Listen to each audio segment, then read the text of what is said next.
Hello viewers, welcome to the YouTube channel Lex Consilium Foundation. I am Major General Neelendra Kumar. On the playlist Going Strong, our guest resource person today is Admiral Ravi Kochhar. He has been decorated. His contribution to Indian Navy has been recognized by conferring him AVSM, NM, and VSM. We were colleagues in the Amity University, but here we are not talking of Amity, we are talking of 1988. And that was the time he was commanding Indian naval ship Teer. He commanded Teer with distinction, and that's led him to getting the command of INS Vikrant, the first aircraft carrier of Indian Navy, something the most prestigious command at sea in the Indian Navy. And this was followed by his promotion to the next rank. He was Chief of Staff, Eastern Naval Command, and then he was the flag officer commanding Maharashtra area. Then thereafter, the newly set up Defence Intelligence Agency, he was Navy's rep and holding a key appointment there. Now, Admiral Kochhar, welcome to this channel, and I take you to 1988 November, and the dates were 3rd and 4th November. While commanding INS Tir, you were diverted or taken off from a cruise, your ship, and it was directed and diverted to be part of OP Cactus. Can you just go over the situation those days, how it happened, and where were you, and what all that did it entail? Thank you, General Nilendra Kumar. It's been indeed very kind of you to have reached out to me. And without a doubt, I recall our Amity days. Yes, And at this point in time, of course, we are talking of Op Cactus. yes. Well, as you know, it's over 37 years when the Op Cactus was executed. That was the time I was commanding the first training squadron of the Navy and also commanding INS Tir.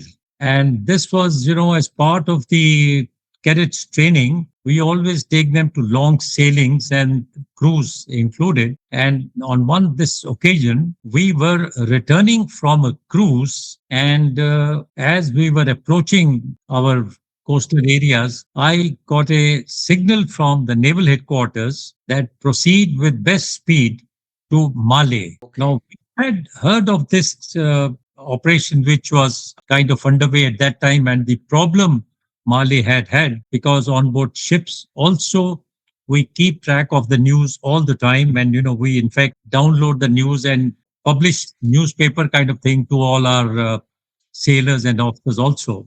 That was sometime in the evening, and by morning 8 o'clock we entered Malé. That is Now, on 4th November.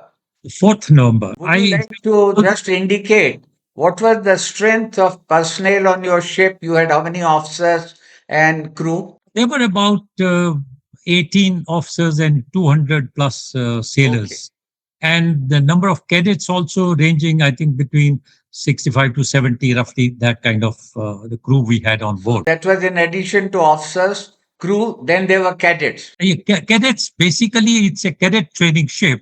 Okay, So we always embark the cadets for their sea training. right. And that's the time, in addition to harbor training, we take them out for long sailings, Yes. primarily that they should get their sea legs, what the Navy is all about. And as part of the long sailing, we take them for a cruise also, which is part of the training. And in fact, we were to return to Kochi by a specific date Okay. and then prepare for their passing out parade. And you Which- mentioned that you were commanding the training squadron as well as INS Tir. So these were dual responsibilities. Yes, Okay. because the training squadron has got one or two more additional ships to the INS Tir, which I was commanding the squadron. At this point in time, I was alone. Right. My other sister ship, which was under me, Okay. was not with me there due to some repairs being carried out. So on the early morning around 8 o'clock, we arrived. And that was the time, if I remember right, Brigadier Balsara Yes. who was the brigade commander of the para brigade, had already landed at Malé and were also dispersed. In fact, soon thereafter, he also visited the ship Okay. and we discussed the whole, kind of plan and the area, what all was happening. He briefed me and I told him. And accordingly, then he left and he went ashore. He was now deployed on the shore, whereas I on Teer took over the patrolling, etc., or armed patrolling of the seafront. And that's the time I, in fact, some point in time during the day, I also landed on board and one could see the visible marks of the bullets which the mercenaries had inflicted here and there, before they fled. And then we established control of the seas around the Malé and regular patrol at random intervals because one cannot give away your timings of what patrol and what time you will be carrying out. And this was the time. And as we were keeping track, our other ship Godavari also been diverted to intercept this MV Progress Light, which was heading towards Sri Lanka. But as they got to know that there is a naval ship heading for us, they started heading eastward, kind of trying to run away. That's the other sidetracking of it, that they managed to thereafter close them. And of course, they would not give up so easily. And Godavari had to use part of ammunition. In fact, certain depth charges also were dropped close to them, which literally got them scared and therefore they immediately surrendered. And then they were taken hostage, or rather they were taken on board Godavari, and all of them intact were kind of huddled up in one part of the ship under the armed guard so that nobody does anything. While coming back to Malé, I must also mention here that when I had visited ashore, Yes. everybody seems to be very happy that Indian Navy and Indian Army has already come, and they were looking up to us that thank you so much for the help you are giving us, and that kind of, there was a, you can say, rejoice in them Great that we, satisfaction. the Yes. satisfaction level was very high. And this is what we continued. And Teer entered harbor again in the afternoon around 4 o'clock or 5 o'clock. That was the time the commanding officer, then Captain Gopalachari, who happens to be my batchmate only, we were received, and they then handed over all the hostages to the local authorities. Okay. And local authorities, when we interacted, they were very satisfied and very kind of grateful to India that we have been able to render help at such a short notice, which not many countries were coming forward to. And Quite this, right. It is believed that Washington, Moscow, and Islamabad all had yes, declined. absolutely right. Yes. Right. So that was the initial starting point. And thereafter, we continued with our patrolling, and then they were taken care of. And the result was that because of our army and navy having joined hands, we were very well entrenched in the surrounding, be it seafront or be it the land, Yes. that there was not a single incident of misadventure thereafter. Right. That was something very, very satisfying. And of course, we were guarding the seafront as well as our own Yes. ship. Also, we had the divers on board just in Yes. case of any this thing, and we had armed patrol all over the area, safeguard our interest also. Primarily, if I was to put it, that's what is called, we denied the mercenaries no further adventure, that kind of. That was the best part. And, they, after that, nobody kind of ventured or nobody did anything. It That is was a major, it is something quite significant. You mentioned the inter-service cooperation, the yes, Army and Navy there, and you presented a joint front. But I yes, would also like to ask you that when you reached there on fourth morning, you were aware of the generally the tactical situation, what is Yes, happening, and you at that point of time, you see, Gopalachari had not got the upper hand over the yes, mercenaries and yes, yes. progress light. Were you sort of, I'm not divulging or sort of trying to probe into any classified, No, but no, no class. what all were your capabilities if you were to sort of engage with the progress light? Okay, if a progress light had already kind of run away from there towards soon after midnight or around midnight, and if Godavari had not gone into interject, Yes. then surely we could also well have interjected, because we also have our 4060, which is the anti-aircraft gun, but Okay. that can very well be used to interject this kind of a runaway MV progress light to Because be supposing able. you were chasing them and you sort of get close to them, but they don't listen to you. So, what means you had to sort of make them see reason and submit to you? Okay, as part of the policy, Yes. we always have that we give them warning first, Right. and then we fire a warning shot. Warning shot is fired always ahead of the ship so that the all the people can see.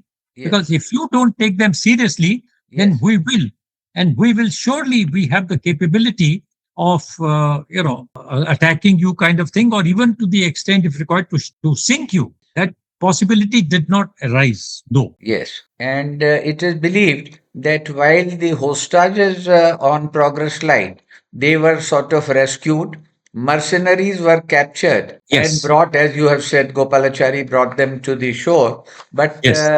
the progress light was sort of sunk by them. Yes, that was sunk because they probably didn't want to give up, and due to our also this thing. So that was, I would not have the detail with me, Yes, but after we got them rescued or yes, held them on board, the progress like sank thereafter. And because Mercenaries also probably would not like us to, catch the ship and check what all they had on board, for that matter. okay, right. That was also because I think this fellow Lutufi, who was in command of Progress Light, Yes, he was perhaps Sri Lankan and had yes. some connections with LTTE. So maybe that he wanted to keep his strength sort of remain a mystery and See, not as I had divulge that. mentioned, that Yes. Progress Light was earlier heading to Sri Lanka because of this only, Okay. that Lutfi was quite hopeful that he will get some favorable angle in Sri Lanka. We did try that. Before that could happen, I'd say, the Godavari was very much, Godavari was also coming for a cruise, in fact. So they were able to, close in on that. And when they tried to chase, we could, chasing these ships is not a issue kind of thing. And, we can always take them on. By the time you reached there, Betwa was also somewhere around. Betwa Yes. joined Godavari Yes. because Betwa was also somewhere on the scene, and Betwa joined Godavari sometime during this time. And And also, let me also add here that for boats like that, we also have, if the mercenaries had some arms and ammunition with them, we have our own boarding parties that yes. when required, we can, board these boats and take care of them. And of course, the firepower can be provided by the ship and Yes. the boat when they are going on board. Yes. So nobody does any mischief. We have these multiple kind of options available Yes. to take over the such boats or the cases. Since you were in charge of the training squadron, so I think this was a very good opportunity, impromptu, for your for the cadets or the trainees on your ship to see an operation. Yes. Yes. In fact, if I can narrate to you, very recently I attended the Naval Band concert where I met one Vice Admiral, Okay. and he was promptly showing me his, medal, Yes. which he had got because of Malay. They were on board. Okay. And he said, what an experience it was. What an experience it was. Wonderful. Because such a live situation Yes. generally is not kind of Normally, encountered it doesn't sort of. always. Yes. Yes. And of course, Then we stayed there for 2 weeks, 15 days before we could be de-inducted. And of course, our whole program of the Earlier passing of program. grade Yes. had to be delayed. But Yes. everybody was, especially the cadets, Yes. because the kind of experience they got, it's a lifetime experience, undergoing such an action, and how things are being done. And of course, from our side, we also, on board any of these such thing, we do keep our ship's company informed, because they also must be part of the program, so that at any time when we do something, Yes. they are with us, that this is happening, that is happening, so therefore they should be aware of it. So we always keep our ship's company informed. Look, this is what we are doing. We have established patrol. We are, Godavari has entered. They have handed over the mercenaries. So all that being done, because the people with us must be aware of what is happening. Would you say that of your long naval career, this was one occasion which was sort of totally unexpected, unplanned, and you had no information about as to how much was the strength of mercenaries, right? Oh, Yes. absolutely right, you are. And this was totally, you could say, unplanned, unscheduled, unprogrammed, Yes. everything. And all And of a time sudden, was of, speed was time of of very, yes, essence. because there was no information as to what all weapons are there with the Absolutely, mercenaries. absolutely. Yes. But the best part of services is that our training is such that we are trained for such eventualities, such situations. And as and when and if these things happen, Yes. we are, prepared for it. It becomes as a second nature Second. to carry out these operations. To test these drills, this was a live opportunity. Yes, Yes. yes. Thank you very much. And this information and this video, I'm sure this would be heard with lot of interest, and this would inspire and educate the military in the years ahead. Thank you. Thank you so much.